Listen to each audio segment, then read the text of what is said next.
সুপ্রভাত। আজ 11ই ফেব্রুয়ারি। আজকে দিনে আমাদের প্রধান চিন্তা হোক,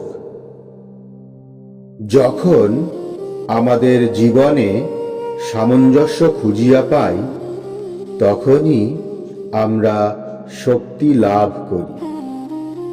আজকের দিনের জন্য উপদেশ: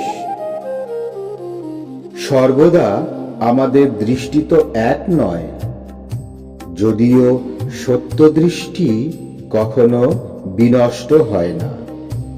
কখনো এমন মনে হয় যে সে দৃষ্টি ক্ষীণ হইয়া গিয়াছে, কিন্তু যখন আবার ফিরিয়া আসে তখন তাহা আবার বিশেষ প্রবল হয়।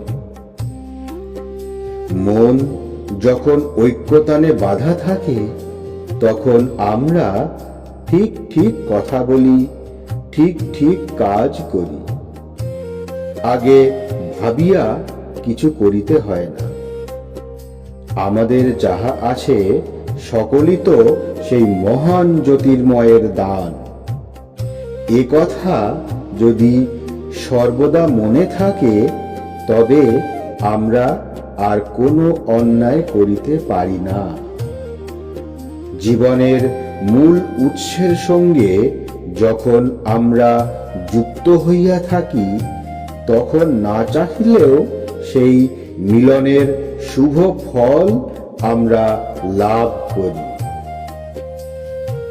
আজকের দিনে আমরা প্রার্থনা করতে পারি: হে প্রভু, তুমি আমার এমন সহায় হও যেন এ হৃদয়কে উন্মুক্ত করিতে পারি। আমার প্রাণ যেন তোমার দিব্য ছন্দের সুরে ছন্দিত হয়। সকল অবাধ্য অস্থির চিন্তা হইতে মনকে মুক্ত করো। আমার মধ্যে যত সন্দেহ ও হতাশা আছে, সব স্তব্ধ করিয়া দাও। তুমি যে সব, সে কথাটি আমাকে বুঝিতে দাও। তোমার পরিপূর্ণ জীবনের সঙ্গে আমার জীবনকে একই সুরে বাঁধিয়া লও। প্রণাম। জয়তু শ্রীরামকৃষ্ণ।